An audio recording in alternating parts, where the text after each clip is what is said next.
All right, peace be upon you, ladies and gentlemen. How are you? Now, in today's video, I'm going to be reading another section, an excerpt from my book, The Flat Earth Manifesto. It's page 865. And specifically, I'm going to be reading the section titled, The Dreams of Space, Its Philosophy, and Its Empty Promises. So, to give you a general understanding of this section, so essentially what I'm going through is since Richard Nixon, which was the man who had all 6 moon missions, supposedly moon missions, done under his presidency, nobody has ever done any other manned mission to the moon or to another so-called planet or anything like that. That's never happened. So I've just documented it, and mainly this work is built off of Jeranism. He released a brilliant documentary, I forget what it's called, but essentially he shows, I apologize for the dog barking, but essentially what Jeranism shows, and I highlight it and continue his work, is that NASA, since they supposedly went to the moon, they've got nothing done. Nothing done at all. And I highlight every president that has come since Richard Nixon, from him all the way to the current era of Joe Biden, of just empty promise after empty promise after empty promise that NASA gives. They just, it's all it is, it's dreamland, it's fantasy land. The speeches that the presidents give regarding NASA, it's always built with this futurist, progressivist rhetoric. And that's really what I'm tackling. What you need to understand is that the scriptures teach what I like to call cyclical degeneration, that as man continues going forward, as time progresses forward, man continually gets stupider and more spiritually deadened. Mankind degenerates as time goes on, whereas the futurist progressivists, they teach the complete opposite, that man is getting smarter as time goes by. Oh, we have iPhones now, whereas the man 3,000 years ago didn't have iPhones. We have wireless technology, therefore we must be smarter than all of them, that we're evolving. This goes in with that Darwinian evolution thing, that we're getting smarter. We're going from a baser state to a more nobler state, whereas the scriptures teach the exact opposite, that we're going from a nobler state to a more baser and coarse state. So really, I'm just contrasting these two worldviews, the worldview of the modern world, the modern satanic religion, whereas the at least I should say, part of that worldview, a big part of it, the running philosophy, is how it views history. And it views history in this progressivist futurist sense, whereas the Quran teaches scriptural cyclical degeneration, that we're getting worse as time goes by. So we'll begin the reading now. Right now, you have received a very brief synopsis of NASA and the history of outer space up until its peak moment, which was the Apollo 11 mission. Undisputedly, during this time period, space was most prevalent in the public consciousness. Space was all the rage in 1969. But what has happened in the last 50 years or so since then? Well, if I wanted to answer that question as succinctly as possible, it would be with one word: nothing. Nothing is what NASA has been up to since the Apollo missions. That right there can save you reading an entire portion of my book. And like I said, this is just preceding this section where I just go through all the presidents, the promises they made. NASA is consistently behind schedule. They failed to meet targets. It's just empty promises, but it's getting nowhere. Okay, and the reason why it's getting nowhere is because space travel isn't real. They just use this to funnel in more tax dollars, which they likely use for money laundering and trafficking children and other crimes and bringing drugs into the country. NASA's getting nothing done. All the presidents give you is just hot air concerning it. That's it. It's since 1969, since the moon landings that supposedly happened, they've done nothing. Okay, let's be real. But continuing with the reading.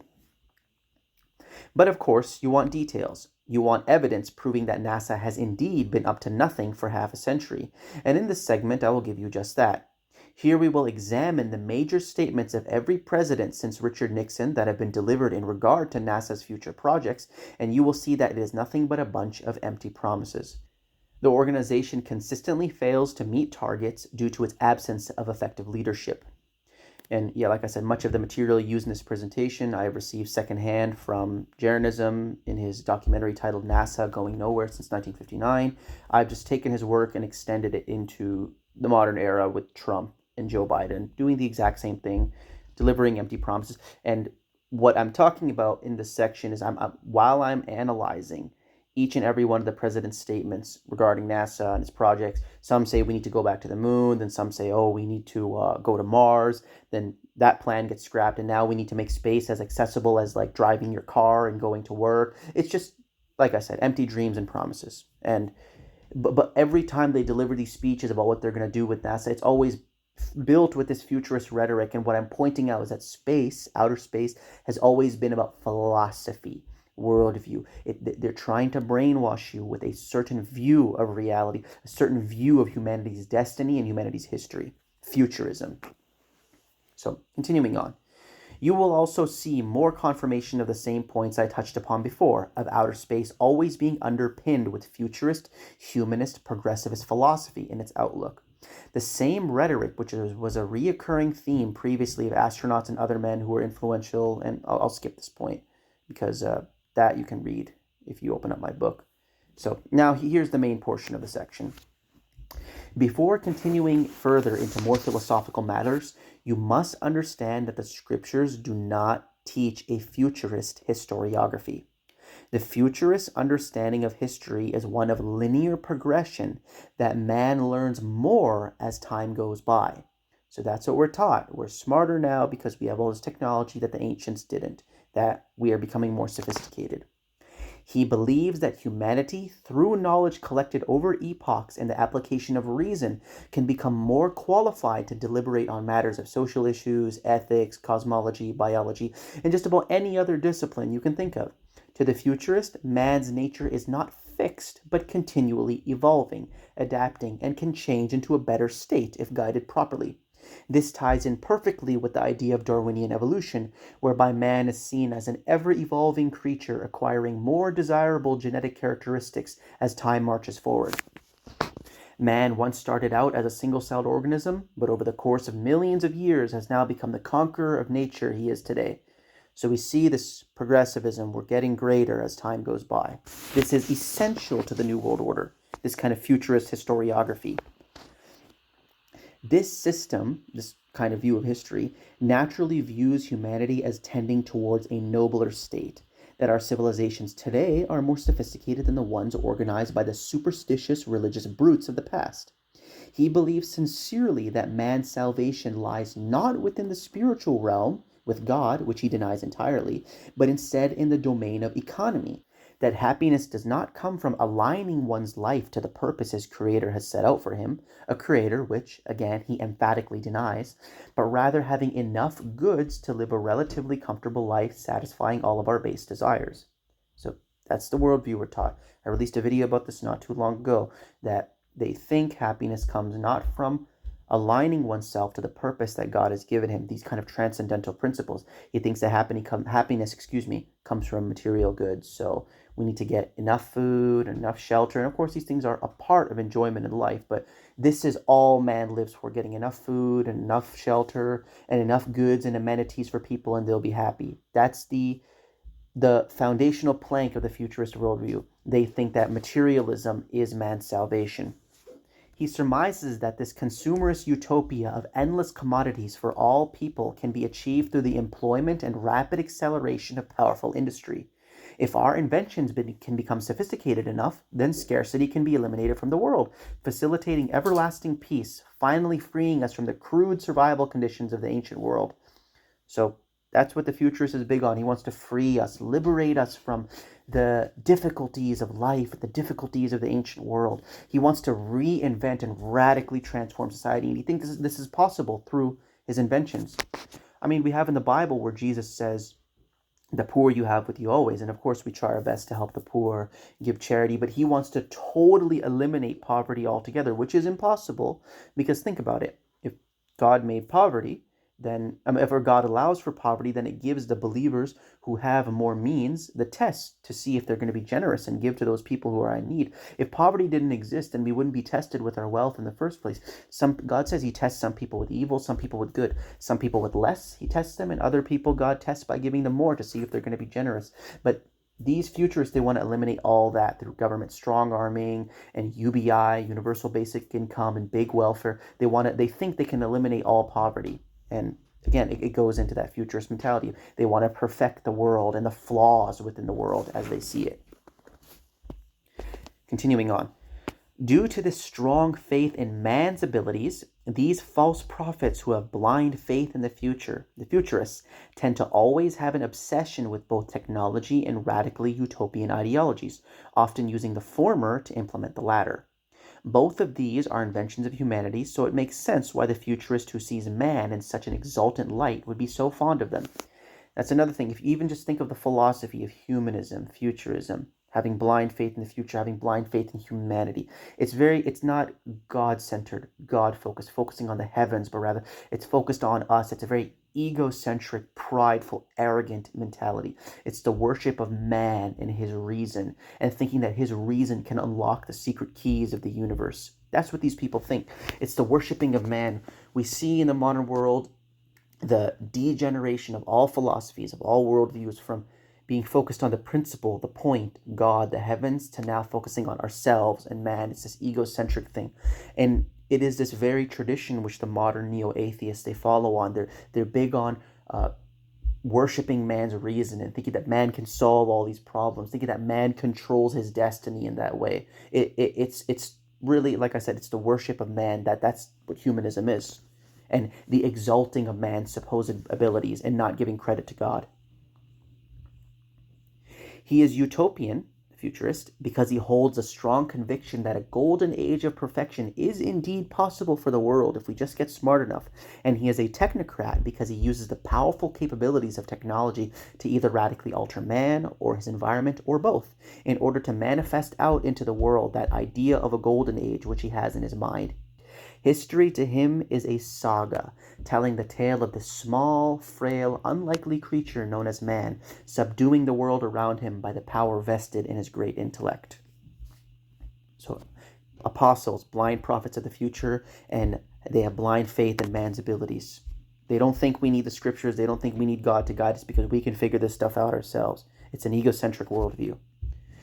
This understanding of things, so this futurist humanism, progressivism, is in stark contrast to God's holy words, which very evidently teach a cyclical, non-linear historiography. The Quran makes things very clear that in the life of this world, there is no golden age. There will always be the poor, the weak, the lame, and the corrupt proliferating in the present dispensation. In the current pre-resurrection phase we are in, suffering is an inescapable part of human life. So we read, in the name of God, the Almighty and the Merciful, Quran chapter 2, verse 214. If you think that you will enter the garden when there has not come to you the like of those who passed away before you, affliction and adversity touched them, and they were shaken until the messenger and those who heeded warning with him said, when is the help of God? In truth, the help of God is near. So you see, God is saying that you're not going to enter the garden without affliction and adversity. Whereas these people, they think they can eliminate affliction and adversity from the world. We're not trying to do that because we know this is our test. This is just baked into the cake of where we are, at least the present dispensation, the pre-resurrection phase. So the next verse is Quran chapter 2, verse 155. And we will try you with something of fear and hunger and loss of wealth and lives and fruits, but bear thou glad tidings to the patient. So again, struggle in this world is not necessarily a bad thing. Okay, it's part of the purification process. God is preparing us to see him on the other side in the garden, hopefully, if we succeed. Or at least to be in fellowship with him. Quran chapter 6, verse 116. And if thou obey most of those upon the earth, they will lead thee astray from the path of God. They follow only assumption, and they are only guessing. So again, this idea that man is getting smarter, that the whole world, we're increasing in our intellectual and sophistication, in our intellectual capacity and sophistication, we're increasing. This is against the Quran because God tells us if you follow most of people on the earth, you'll be led astray. Okay, so we can't have this blind faith in man's supposed reason because, most men are astray. It's very clear. The Quranic narrative is that the majority of people in this world have always and will always be on a deviant course. The truly faithful and righteous are few and far between. Their conviction to God will be tested by the devils that surround them. In fact, the purpose of the life of this world is to be a test for the elect of God, revealing who will remain most upright in deeds amidst the windstorm of chaos that is this existence. Everywhere you go, the Satan will tempt you. But whoever said achieving paradise would be easy? So again, we're not trying to make the world easy. We're not trying to make it perfect, at least in their eyes, and eliminate all suffering and all. We're not trying to do that, okay? Because this is a part of our life. This is to test us, okay? We're not trying to make, even if you think of the whole pandemic thing of shutting down, and let's just even assume it's true, which of course we know it's not. It's a hoax that they're using to further their tyrannical, despotic agendas and their police state, surveillance, everything like that. Let's just assume it's true that we have this deadly virus going around or whatever. Like, the whole idea of shutting down the whole world and severely reducing everybody's quality of life just to quote unquote make things safer. I mean, this world is never going to be safe. God says there is no safety except in communicating God and his message. That's it, right? So we're not worried about that. We're not trying to make this place as safe as possible. We understand that safety comes from God, and we're just trying to do our best within the windstorm of chaos. But he's willing to kind of radically alter everything and severely lower everyone's quality of life just to make things safe. And this is his worldview, right? He sees flaws in the creation, which he tries to quote unquote fix, because he believes himself to be God, right? He doesn't believe that. And this comes into, again, the idea of intelligent design.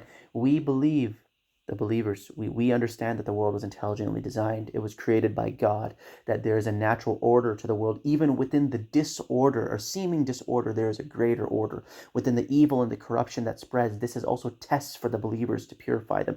There's a grand order and intelligent design to the world. They don't believe that. This world came out of random, out of nowhere, and developed through physical phenomenon, unguided. So naturally, there's all these flaws in the world, and we need to fix them. This is how he views society. This is how he views history, of fixing the problems within the world. Because of this widespread wickedness, naturally this earth will always be filled with suffering.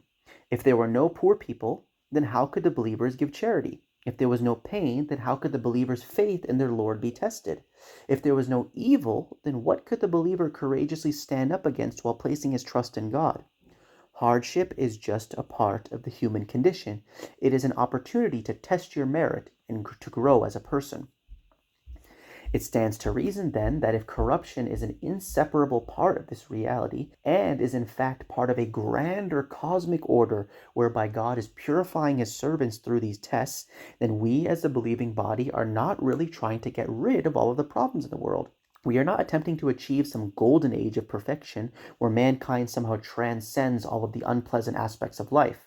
Such a goal is fruitless due to not only its impossibility, but also it being diametrically opposed to the creation plan God has laid out of this life being a trial. We are not obsessed with making this place a paradise here on earth. The only thing that is incumbent upon the covenanted servant is to help people the best he can in his immediate area, in acts of charity with what is made easy for him, and to communicate the message of God to his community. He is not trying to eliminate all the pain from this world by taking control of every aspect of human life, like some draconian state, nor is he even responsible for how people respond to the message. So that's what these people do. They use the strong arming of the government to try to fix all the issues, and which are not really issues. They're just part of the life of this world, poverty and all that. And really what they do is they just corrupt the world even more. They actually create more problems through their constant virtue signaling and trying to quote unquote fix the problems in creation. The primary concern of the Muslim is doing good deeds to save his own soul from the hellfire. He is neither totally indifferent to the problems of the world like the nihilist, nor is he obsessed with quote-unquote rectifying every issue like the utopian futurist. He simply does what he can, understands that certain things are natural in this life, and leaves the rest upon God. We cannot create the utopia. The Most High will bring it about in the afterlife. The humanist futurist, on the other hand, sees pain as an inherent problem, that if one experiences it, it is an automatic indication something is wrong. This goes to what I said about the lockdowns and everything. Any amount of pain in life, whatever you go through, even just the littlest of sickness, it means something is wrong. Something is terrible. This needs to be altered. Society needs to be radically altered and fixed to avoid all pain and suffering. It's a ridiculous worldview. Like I said, this is why he mandates masks, forces pathological sanitization, and takes all of these other tyrannically, totally unhinged preventative measures when dealing with issues of sickness. Because sickness is pain, and pain is evil, therefore sickness is abnormal and inherently bad. That is his mentality. The scripturalist does not view things in such a way. He sees sickness and health, injury and strength as a normal part of human life. We all go through it. A tree, no matter how tall, strong, and firmly rooted, must rot and die at some point. We don't need to severely lower the quality of everybody's lives in a desperate, feeble attempt to avoid pain, and really adding more pain on top of it. Each individual should just do what is reasonable, place his trust in God, and when confronting something painful, remain patient, forbearing throughout the ordeal. So the pain we go through, it's for a reason, it's for a purpose. God put it in front of us to purify us so that we may remain patient and humble and remembering our Lord through thick and thin, through hardship and ease. The humanist futurist also views poverty as an inherently evil thing and tries to eliminate it with all of his welfare, redistribution of wealth, and government strong-arming. However, the scripturalist does not see it in that light. Man, throughout his journey of existence, will experience times where his provision is expanded and other times where it is straitened. Abundance and lack are all natural cycles we see. Poverty is normal. There is no need to try and pretend to be God by distributing provision as we see fit in a desperate and feeble attempt to eliminate all poverty. So this is something Brother Sam talks about, and I fully agree with it. It's a brilliant analysis that one of the aspects of the modern world, this God, this false God of the state, of government, they're trying to abrogate, or they're trying to put upon themselves all the attributes which rightly belong to God. So God truly keeps record and tabs of all things. We know from the Quran that we have we have messengers on either side of us. They record everything we do, everything we say. Now, the state is trying to do it with all the surveillance systems and the Wi-Fi, the technology, the phones, just trying to record everything and keeping it in a big database. Another aspect of God is God that he straightens and expands provision for whom he wills. That's what God says in the Quran. God gives whatever he wants to whoever he wants and takes away whatever he wants from whomever he wants. Now, the state is trying to do that with their welfare and also shutting people's bank accounts down if they're thought criminals and everything like that. They're trying to, all these aspects of God, even him being all-seeing, they want to be all-seeing as well. They're parodying and monkeying it. They're mimicking the attributes of God in a perverted and satanic way. Because really, they're trying to replace him because they don't believe in God. They're just a bunch of atheists. So what's left if you have nothing to worship outside of yourself? You have no God to worship. You just worship yourself. You worship the government. You worship these inventions of humanity like government. And this goes back to the humanism thing. Being obsessed with man's inventions and man. Bringing everything down to the perverted level of man. It is for this reason, continuing on with the reading, it is for this reason also that the humanist futurist takes a practically dead man and plugs him into a machine for the rest of his life in his hospitals. That practice of his comes from an incessant fear of death, decay, or reversing in creation.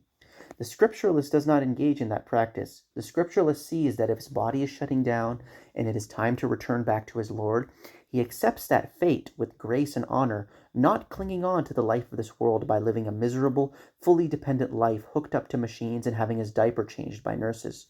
So even just plugging people into this machine and they live this feeble, incapacitated life, this comes from a fear of death, that death is inherently bad, and clinging on to the life of this world, because in their worldview there is no hereafter, so this is all we got, so you might as well stick here for as long as we can. They're not able to accept death with grace and humility.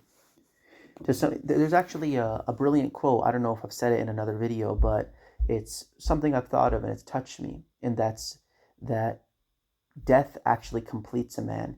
People are afraid, they run away, and of course we want to keep ourselves safe, but I'm saying they cling on unnecessarily to the life of this world. When it's their time to go, they fight it with might and main, even though it's their time to return back to their Lord. But what they don't understand is that death is what completes a life. Death, how a man dies, how a woman dies, it defines who they are.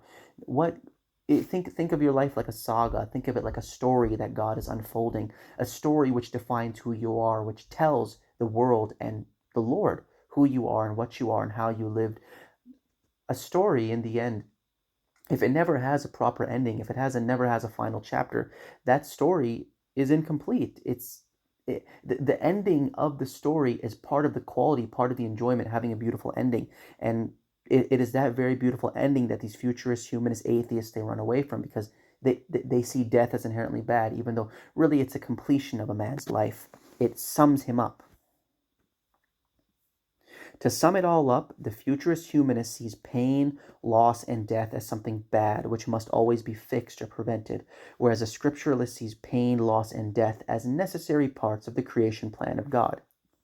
However, despite this relatively stoic attitude towards human suffering, he, the scripturalist, is not totally indifferent to humanity's plights. The Muslim man still understands that there are certain behaviors that people do which can either exacerbate or mitigate the problem.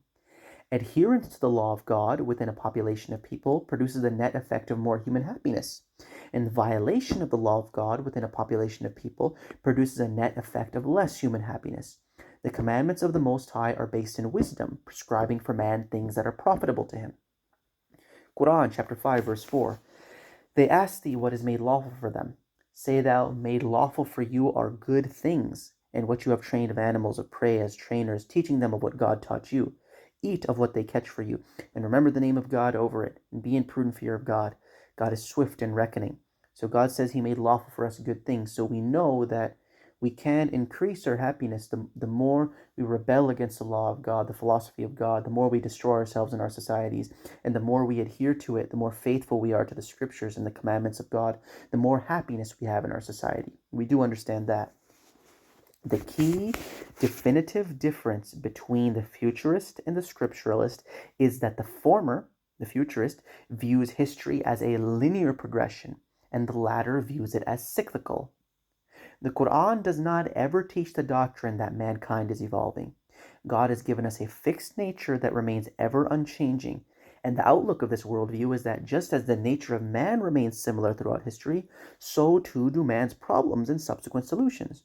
In other words, because we are not evolving, the same things that have worked for people in the past to make their lives better will work for us now. So we are not fundamentally different from the people who existed before us. What worked for them is going to work for us. We don't need to radically change our society and think that our standards are different. No, what worked for them, which was belief in God, doing good deeds, a strong conviction and holding on to foundational transcendental principles beyond materialism, beyond consumerism, that's what made them happy and fulfilled.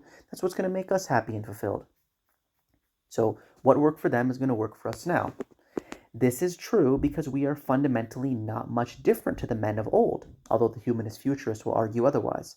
That is why old books like the Quran and Bible do not get outdated as many people believe, but instead remain relevant forever because they speak to the unchanging nature of mankind.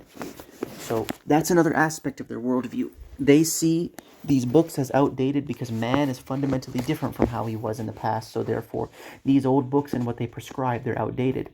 We don't believe that. Man is still the same. That's why these old books, like the Quran, the Bible, they remain timeless throughout the ages because they speak to our eternal, or I shouldn't say our eternal, but our unchanging fixed nature that God has installed within us.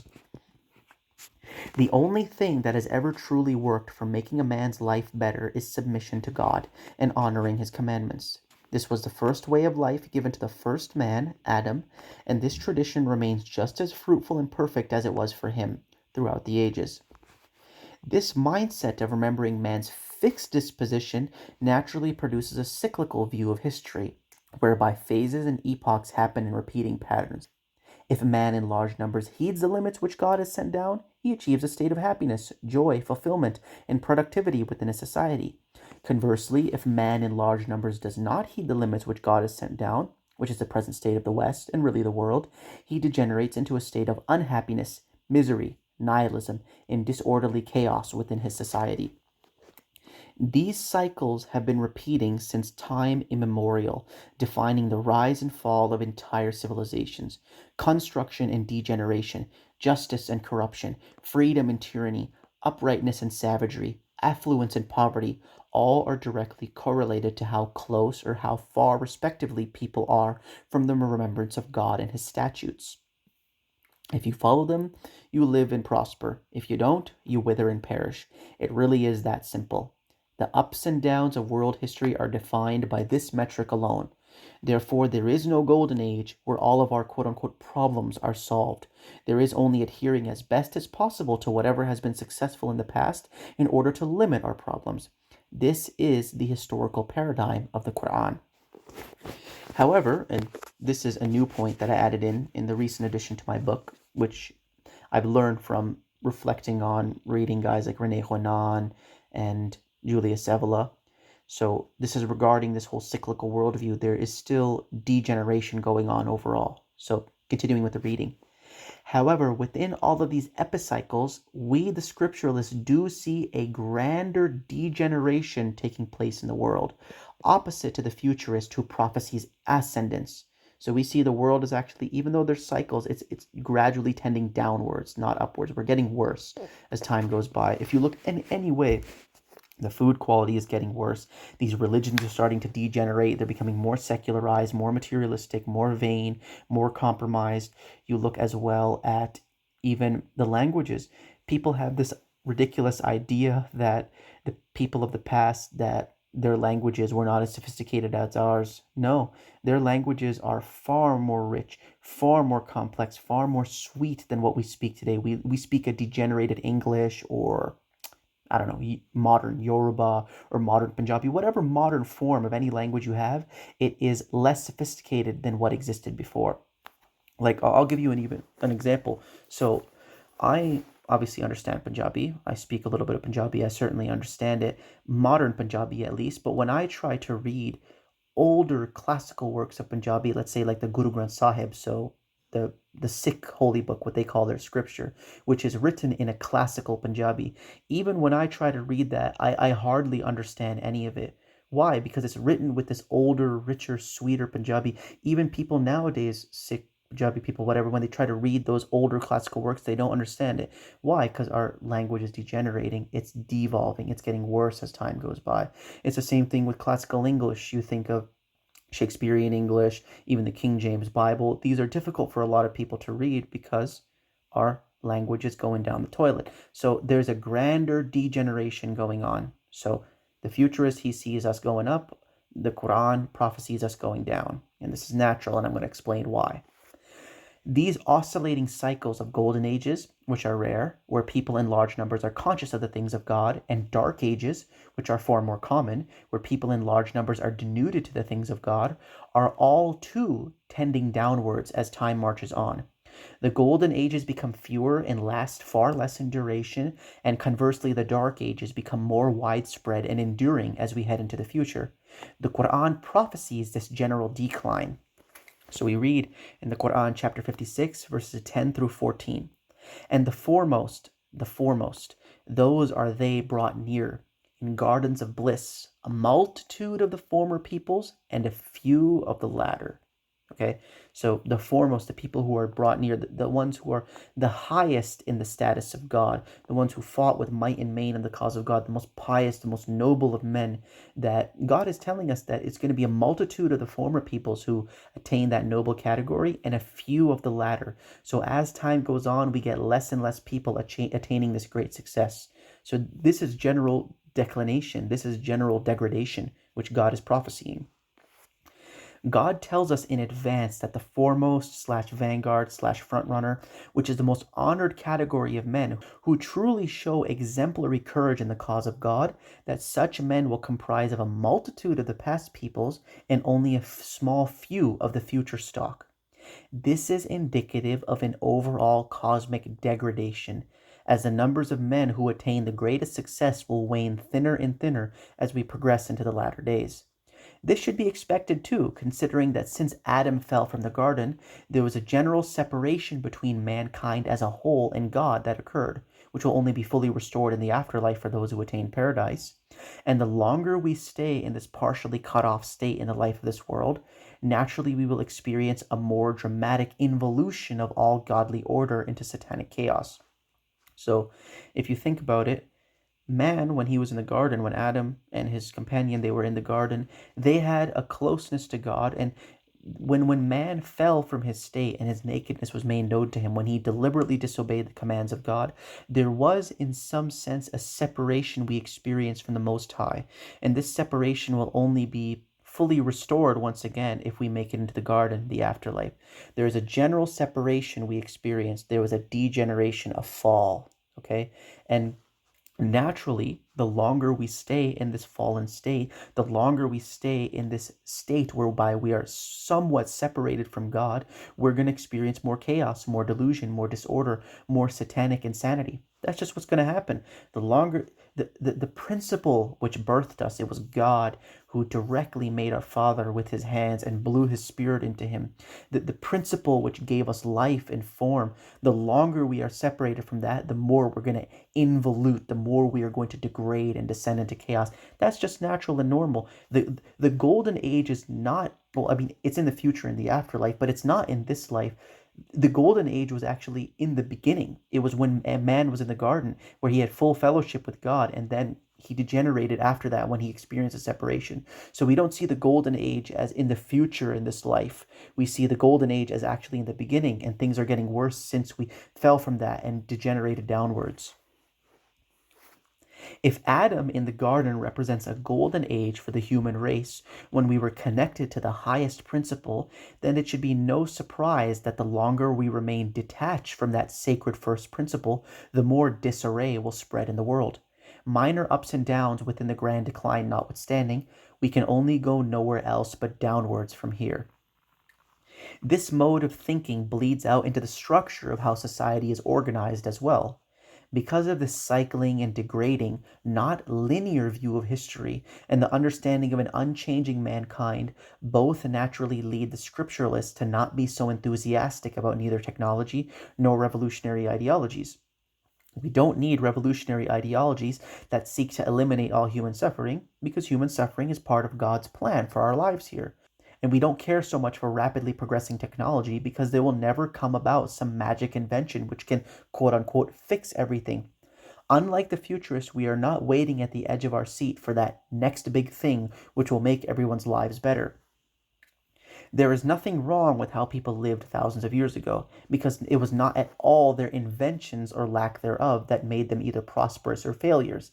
It was the level of adherence they possessed to God's time-tested laws, which defined who they were. So it's not our stuff that defines us, it is our adherence to the morals that God has laid down. Happiness does not come from the outside with technology and inventions. Happiness comes from within and really from above by following God and what is good for the soul. The people of the past did not lack in anything because they had access to the same laws of God that we do, and therefore the ability to live meaningful and fulfilling lives. Our problems are not essentially material, they are spiritual, having to do with the heart of a man and what he really believes. However, that general lack of enthusiasm for technology does not mean we, the scripturalists, are utterly opposed to human innovation either. Certainly, God has blessed mankind with the special ability to be able to make things within the creation work for him through the use of his mind. There is definitely a natural inclination within man to exercise this ability for innovation, no doubt. We just don't see technology as our salvation, or in fact even necessary for having a joy-filled existence. Happiness comes from things of the soul, not from possessions. Sometimes it actually works the other way around, where the inventions which we have produced with our own hands become some of our greatest hindrances or perhaps shackles when we start to exult at them and turn it into an idol. When the soul is poisoned, often the very things we love the most can become our most cruel enemy. God teaches mankind lessons like this in mysterious ways. These are the key differences between what the Word of God teaches about the nature of man and what the atheist, humanist, futurist, progressivist teaches. Both of these contrasting, utterly polarized worldviews produce an entirely different social order when implemented into the broader society. They are as different from each other as the night is from the day, the light is from the darkness. Quran chapter 35, verse 19 through 22. And not equal are the blind and the seeing, nor the darknesses and the light, nor the shade and the heat, and not equal are the living and the dead. God makes here whom he wills, and thou canst not make here those in the graves.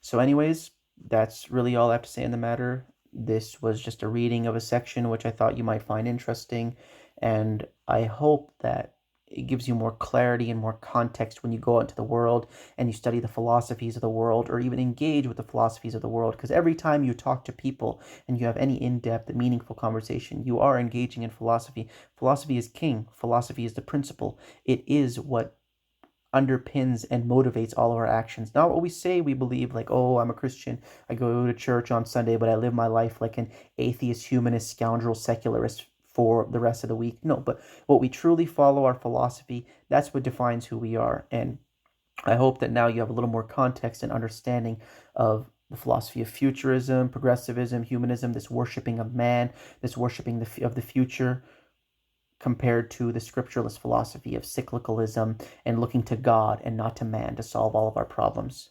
And that philosophy which I described, futurism, humanism, this is the New World Order religion. You have to believe this in order to be a part of what these guys are trying to make here, these ruling elite people. But anyways, ladies and gentlemen, that's really all I have to say on the matter. I hope this talk was a blessing. And yeah, peace to you. Remember, deceit abounds, so keep your eyes wide open. Peace out. Peace and blessings in the name of the Most High, viewer. My name is Walid Naim, and I am a zealous submitter to the one true God, the creator of all mankind. Do you notice something wrong with the world? Something strange? Despite us having a church, synagogue, and mosque in every neighborhood, how has this entire Western civilization fallen into abject atheism, nihilism, and savagery? Why does life just seem so dull, so meaningless, and so devoid of anything real in the Occidental world? Despite the ubiquitous presence of these religious institutions, why are our so-called Muslim sons in large numbers drinking, smoking, partying, and chasing after women, with no seeming desire to do anything more with their life other than satisfy their base pleasures, when God has commanded them to be clean, righteous, and responsible leaders of their community? And why are our hijabi so-called Muslim daughters walking around with tight jeans that reveal their figure, with TikTok accounts posting semi-provocative, self-absorbed videos of themselves online for the world to see, when God has commanded them to lengthen their garments and be modest in their mannerisms? What has happened here? These young men and women are supposed to be making themselves right before God while raising the next generation of ardent defenders of the holy faith. But it seems that Islam features no more in their lives other than a scarf on their head, a Friday fidgeting around in the mosque when their parents forced them to go against their will, or a decorative hanger in their car. At this rate, if God allows us to continue going down the road it is, then Islam and the Quran will become pretty much non-existent in the lives of most of our descendants, if it wasn't already non-existent now. If we do not take a stand soon, in a few generations, our children's children will likely be indistinguishable from the secular West. Is that the kind of world we want to live in? Our kids to live in? A world practically devoid of the remembrance of the one God and all things sane? I obviously can't speak for you, but for my own self, I can personally say, count me out of it. I'm not going to sit here and just watch my brothers and sisters, those who claim to believe in God alone, believe in Judgment Day, His prophets and angels, and all the other aspects of this holy creed, get duped into going to hell. I'm not going to let this happen without at least something of an effort on my end to reroute this dark trajectory. So, again, how in the world do we end up here? There is a mosque in practically every neighborhood in the West, and no shortage of donations that get dropped in their boxes. They have had lots of funding, lots of time, and unquestioning support from their respective congregations, yet somehow have been run over by the secular atheist. All of their so-called Muslim children go to the atheist, secular public schools for most of their week to be taught beliefs that are completely incompatible with the Quran. And we wonder why they have ended up the way they are. If these houses, and by these houses I mean the mosques, were truly of God, that were doing everything right, then why would our Lord let them get so decisively trampled upon by their enemies? Why do the wicked have all of the reins of power here? Clearly, something is not adding up. Well, it is my thesis here today that the vast, vast majority of mosques that exist in this world today have lost their way and follow a religion which is completely foreign to the Quran. This is why they have failed so miserably in the West, and it seems that God has forgotten them. In truth, the real reason behind their shortcoming is that they, and many of us, have forgotten God Himself, which is why He has left us here collecting our bitter receipts. So, what are my exact criticisms of the mosques today? As a Muslim and a man committed to the truth above all else, what are my personal gripes with their institution, which claims to be for God? The first glaring problem I can think of is that the majority of people who call themselves Muslim have allied themselves with a body of literature that is foreign to the Word of God, treating it equal to, and in fact above, the Quran itself. Of course, I am talking about the Hadith. Listen, The facts are this. There is no justification within the Quran which tells us to follow this hadith stuff, which came hundreds of years after the Prophet Muhammad died, and therefore he could have had no ability to oversee what people have said about him and determine if it is true or false.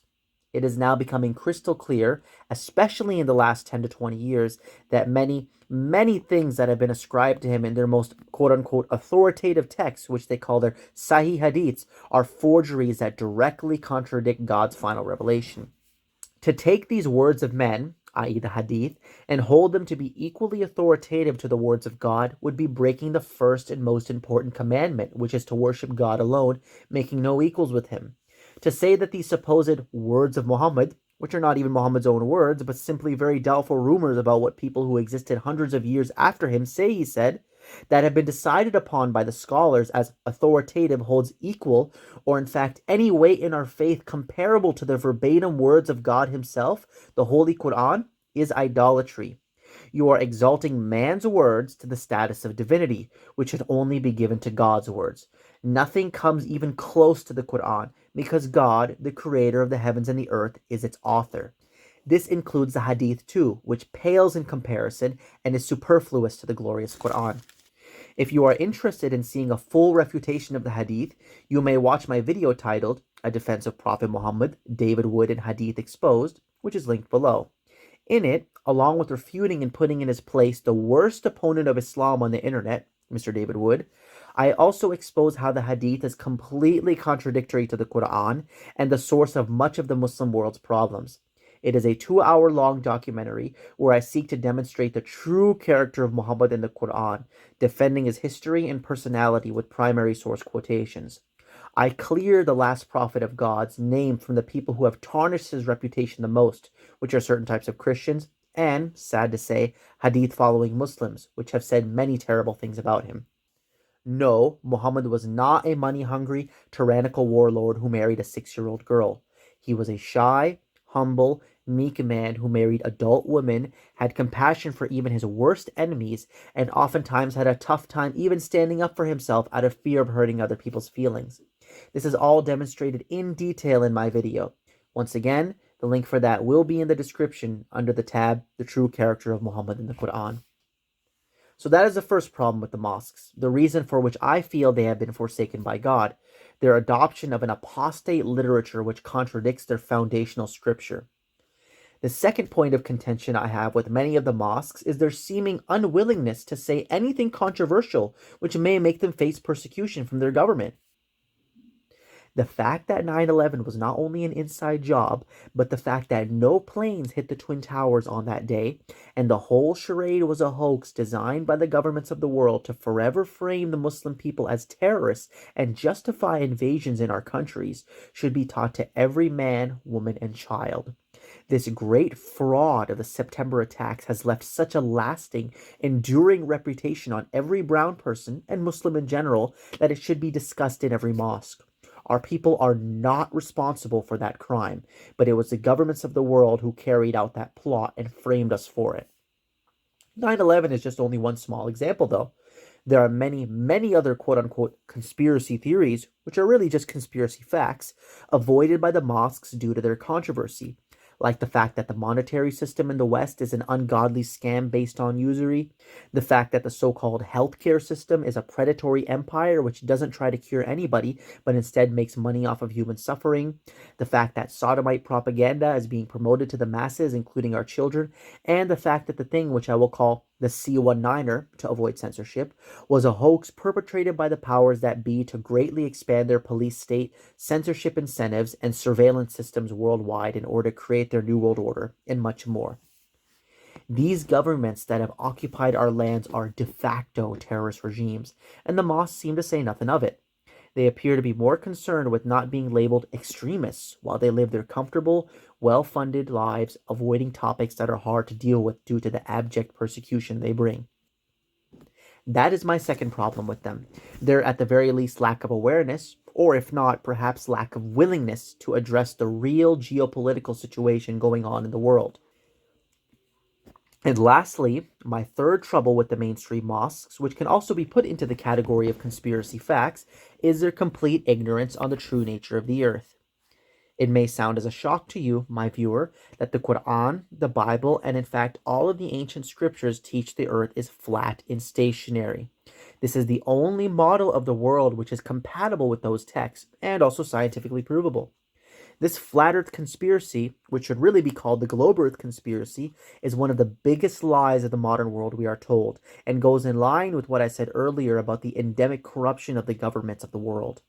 Everything you have been told about where you live is a fabrication, and the space agencies are a shameless hoax. For a fully detailed presentation on the subject of flat earth, where I demonstrate the science, the history, the philosophy, the verses in the Bible and Quran proving it, and much more, you can read my book titled The Flat Earth Manifesto, which is linked in the description.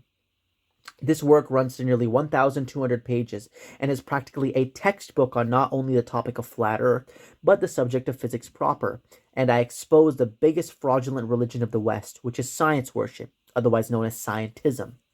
As with all of my work, it too is available for free. No, you do not live on a pathetic speck of dust spinning around in the middle of nowhere in space. You live in a brilliant, intelligently designed terrarium created by God and are at the center of the universe. Again, to learn more, the link to the Flat Earth Manifesto will be in the description. Those right there are my 3 biggest scores against the mosques of today. There are more points I could bring up, but these are the major ones. These are the controversies which have estranged me from the rest of the so-called Muslim world. Believe me when I say that I would love to join them, and that it hurts me so deeply that I have to pit myself up against the very institution I was born and raised in, the mosques I attended from childhood, whose carpets upon which I walked, stood, prayed, and listened to the preaching in my earliest years. But that is the price to pay for the truth. My commitment to God and what is right is more important than my emotional attachments to a place that was once dear to my heart. Simply put, this is why I think God has forsaken us. This is why I think that the mosques have been steamrolled by the secular atheist. It is because most of us have abandoned the word of God, neglected preaching the truth, and instead chosen comfort over courageous action. That is my thesis to why this great falling away in the West has taken place. If this sounds shocking to you, if it sounds so unbelievable that the majority of the so-called Muslim world could be deceived so badly, then I simply have these verses in the Quran to show you. In the name of God, the Almighty and the Merciful. Chapter 6, verse 116. And if thou obey most of those upon the earth, they will lead thee astray from the path of God. They follow only assumption, and they are only guessing. Chapter 25, verse 30. And the messenger will say, O my Lord, my people took this Quran as a thing abandoned. God has really predicted this a millennia ago. He knew that the people who follow what is really right are few and far between, that the majority of men and women are led astray, and the people who claim to love Muhammad the most, i.e. mainstream Muslims, would abandon the glorious Quran. God has revealed to us 1,000 years ago that this all would be the case. It is my mission, therefore, by the will of God, to band together with like-minded believers who have understood the truth and work together to build a new institution from the ground up, founded upon prudent fear. We need to start fresh, start anew. We need to build a new mosque where people can hear the unfiltered preaching from the Quran alone, where men and women can get married, where children can play and be educated in the truth, and where the name of the Most High God, without any associate partners, can be remembered. We need a group of highly dedicated men who will raise and defend this institution with their own hands if need be, and go out into the world warning people of the punishment of God, bearing witness to the truth of his oneness. That is my mission, my viewer. If you found that this mission of mine has touched your heart and is something you want to get involved with, then feel free to contact me in the email below. I am located in Ontario, Canada, and I'm looking forward to form a community with like-minded believers who want to contribute to this great cause. I am neither a nationalist nor racially biased. If you follow the Quran alone and believe in the truth, then as far as I'm concerned, you are my brother in the faith. I prefer you over someone of my own kindred who denies God and commits corruption in the earth. My loyalties are primarily ideological, not racial. Remember, my viewer, that this life is short. Everything we do and don't do is recorded by God and will either bear witness for us or against us on the day of judgment. Hell is eternal, and I do not know about you, but as for me, I want to meet my Creator in the best state possible. I want to spend my life struggling to build up my people, the true Muslims, so that God may be pleased with me on that day.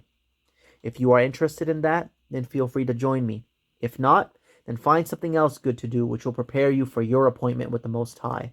That is where we are all going anyway. With that being said, I say peace and God bless to all of you good people. Take care, everyone.